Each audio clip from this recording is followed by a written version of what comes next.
Assalamualaikum warahmatullahi wabarakatuh. Perkenalkan, kami dari kelompok 3 beranggotakan 12 orang. Saya Melisa Safna dengan NIM 21136061. Dan saya Dinda Armelia dengan NIM 21136046. Saya Fatma Aulia dengan NIM 21136097. Saya Saidina Maulana NIM 21136025.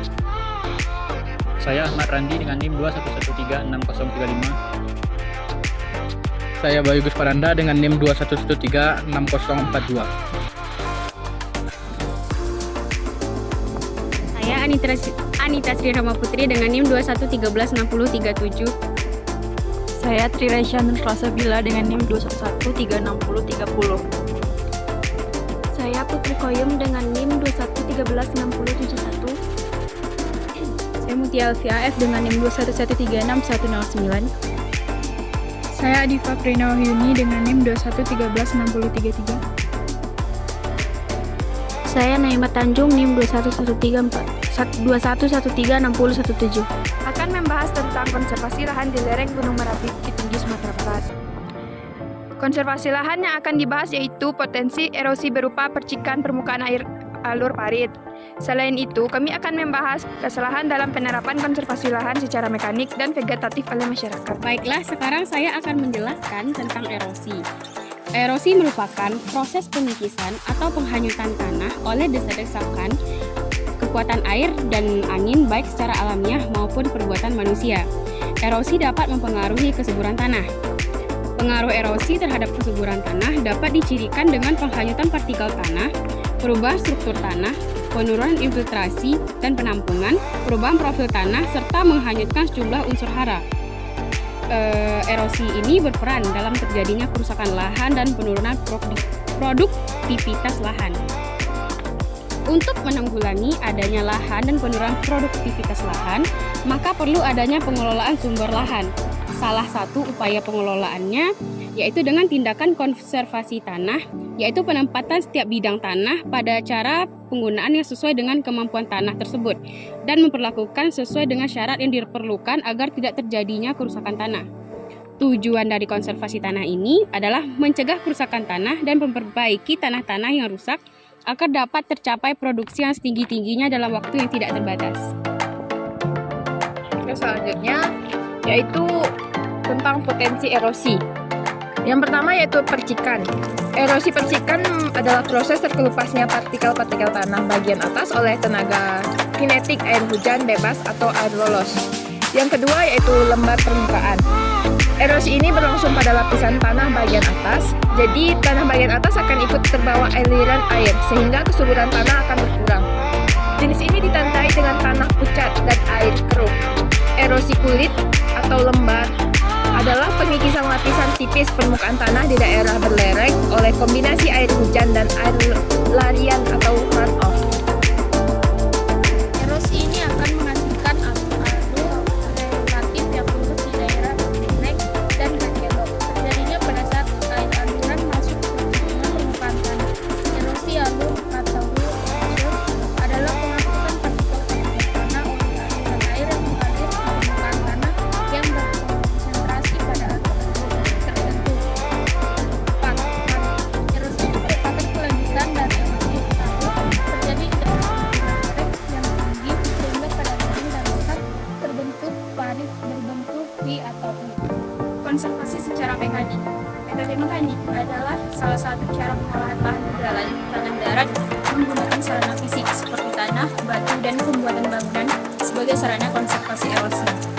Tujuannya ini untuk memperlambat aliran air permukaan, mengurangi erosi, serta menampung dan mengalirkan air permukaan.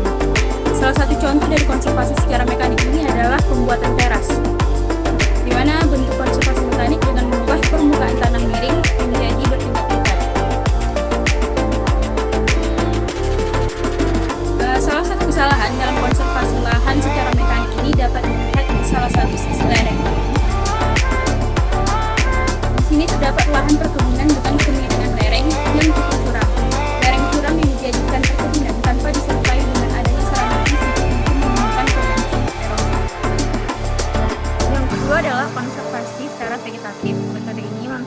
tanaman ataupun bisa dari tanaman untuk melindungi tanah dari erosi, menghambat laju aliran permukaan, meningkatkan kandungan lainas tanah, serta memperbaiki sifat-sifat tanah, baik sifat-sifat fisik, kimia maupun biologi. Tanaman ataupun sisa tanaman berfungsi sebagai pelindung tanah terhadap gaya pukulan geser. Air hujan mampu terhadap daya angkut air aliran permukaan serta meningkatkan peresapan air ke dalam tanah. Keuntungan yang didapat dari metode konservasi lahan secara vegetatif ini adalah kemudahan dalam penerapannya, membantu melestarikan lingkungan, mencegah erosi dan menahan aliran permukaan, dapat memperbaiki sifat tanah dari pengembalian bahan organik tanaman, serta meningkatkan nilai tambah bagi petani dari hasil sampingan tanaman konservasi tersebut. Bagian-bagian masing-masing peranannya adalah kanopi berfungsi sebagai menahan laju butiran air hujan dan mengurangi tenaga kinetik. Batang tanaman juga merupakan penahan erosi akibat air hujan dan merembeskan dari tanah melewati batang menuju permukaan tanah sehingga energi kinetiknya jauh berkurang.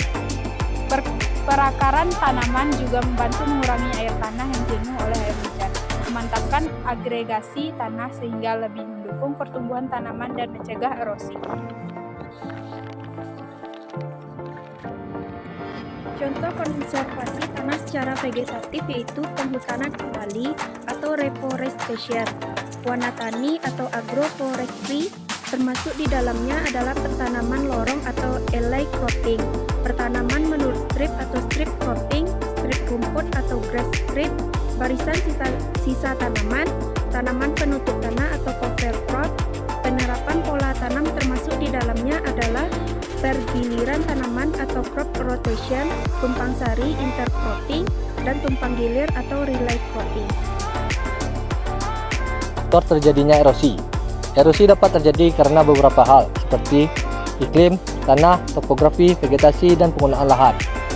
Iklim, ketika hujan turun deras dan berlangsung lama, maka lama-kelamaan air tersebut akan menipis lapisan tanah. Hal itu akan mempercepat proses terjadinya erosi. 2. Tanah akan menentukan bagaimana lahan tersebut dapat menyerap air. Contohnya ketika suatu lahan gundul, maka erosi akan terjadi jauh lebih cepat karena tidak ada yang menahan air sebagai zat pengangkut.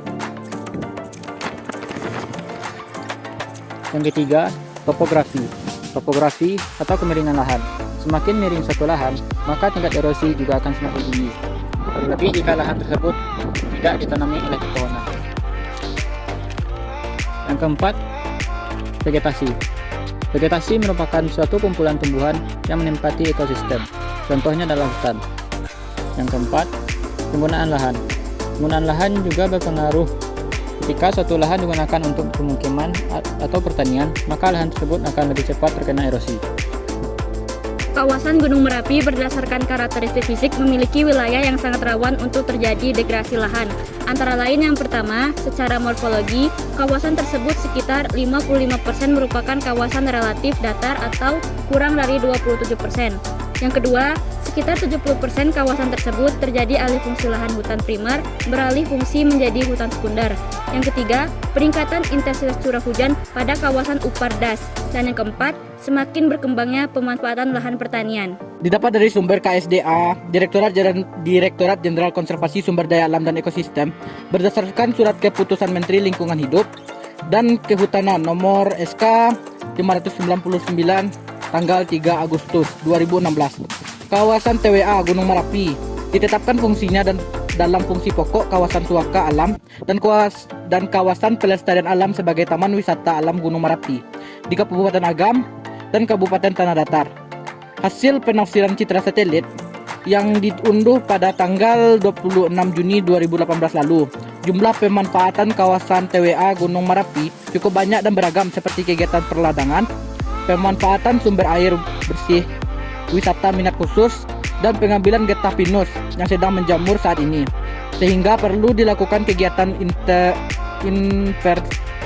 inventarisasi dan verifikasi pemanfaatan kawasan di TWA Gunung Merapi. Demikianlah video presentasi kami. Thank you for watching.